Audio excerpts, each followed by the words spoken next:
রাইসির পরে কে ইরানি উদ্বেগ। হেলিকপ্টার বিধ্বস্ত হয়ে ইরানের প্রেসিডেন্ট ইব্রাহিম রাইসি নিহত হওয়ার পর তার স্থলাভিষিক্ত কে হবেন তা নিয়ে দেশটির কিছু মানুষের মধ্যে উদ্বেগ বাড়ছে। ইরানের এই উদ্বিগ্ন লোকজনের মধ্যে মহাদেশেহ জালালি একজন। গতকাল বুধবার ইরানের রাজধানী তেহরানে রাইসির জানাজা হয়, এতে তিনি অংশ নেন। জালালি বলেন, এখন তার মধ্যে দুঃখ শোকের চেয়ে উদ্বেগ বেশি কাজ করছে। গত রোববার রাইসিকে বহনকারী হেলিকপ্টারটি ইরানের উত্তর পশ্চিমাঞ্চলীয় দুর্গম পাহাড়ি এলাকায় বিধ্বস্ত হয়। এতে তিনি, পররাষ্ট্রমন্ত্রী হোসাইন আমির আবদুল্লাহিন, হেলিকপ্টারটির আরও ৮ আরোহী সহ সবাই নিহত। রাইসির মৃত্যুর পর মোহাম্মদ মুখবারকে দেশটির ভারপ্রাপ্ত প্রেসিডেন্ট করা হয়েছে। তিনি আগে ভাইস প্রেসিডেন্টের দায়িত্বে ছিলেন।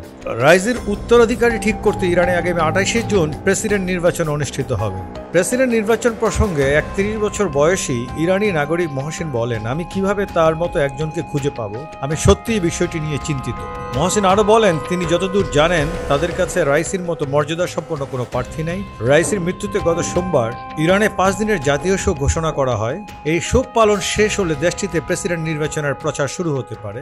মহসিন বার্তা সংস্থা এএফপিকে বলেন, তিনি জানেন না এই নির্বাচনে কি হবে। এই সময়ে খামেনিকে এখন তার মতাদর্শ বাস্তবায়নের জন্য নির্ভরশীল কাউকে খুঁজে বের করতে হবে এবং কল্পিত একটি নির্বাচন অনুষ্ঠানের মাধ্যমে তাকে ক্ষমতায় বসাতে হবে। কিন্তু সেটা করা খুব সহজ হবে না, কারণ ইরানে বিপ্লবের মাধ্যমে যারা রিপাবলিক প্রতিষ্ঠা করেছিলেন তাদের বিরুদ্ধে এমন শুদ্ধি অভিযান পরিচালিত হয়েছে যে পুরনো প্রজন্মের বিপ্লবীদের মধ্যে এখন খুব কম সংখ্যকই অবশিষ্ট আছেন। ইরানের নতুন যে রাজনৈতিক পটভূমি, সেখানে আধিপত্য করছেন অপেক্ষাকৃত তরুণেরা। তারা খোলাখুলিভাবে আগের প্রজন্মের রাজনীতিবিদদের দুর্নীতি, বিপ্লবপনার ঘাটতি ও ক্ষয়িষ্ঠ মার্কিন সাম্রাজ্যবাদের বিরুদ্ধে শক্ত অবস্থান নিতে না পারার ব্যর্থতাকে সমালোচনা করে। এই কারণেই বিপ্লবী মূল্যবোধ টিকিয়ে রাখতে এবং ধর্মভিত্তিক শাসনকে অক্ষত রাখতে হলে খামেনিকে এই তরুণ প্রজন্মের উপরই নির্ভরশীল হতে হবে।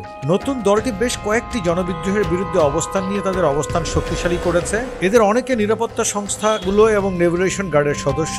অতি কট্টরপন্থী পায়দারি পার্টির ভেতরেও তারা শক্ত অবস্থান তৈরি করেছে। দলটি এখন ইরানের পার্লামেন্টের সংখ্যাগরিষ্ঠ। এদের মধ্যে সবচেয়ে জোরালো কণ্ঠস্বর হলেন দলটির অন্যতম নেতা মুর্তাদা আকা তেহরানি ও রাইসি সরকারের সড়ক ও উন্নয়ন নগর মন্ত্রী মেহেরদাদ বজরপাস। তারা সাইদ জালালির মতো প্রেসিডেন্ট পদে প্রতিদ্বন্দ্বিতাকারী পক্ষে থাকবেন। সাইদ জালালি ইরানের হয়ে পরমাণু চুক্তি সংক্রান্ত আলোচনায় অংশগ্রহণ করেছিলেন। আন্তর্জাতিক রীতিনীতি ও গণতান্ত্রিক জবাবদিহির প্রতি তিনি অবজ্ঞা দেখিয়ে আসছেন। রাইসির অকাল মৃত্যু তরুণ প্রজন্মের সামনে অবশেষে নিজেদের দিন আনার সুযোগ করে দিল।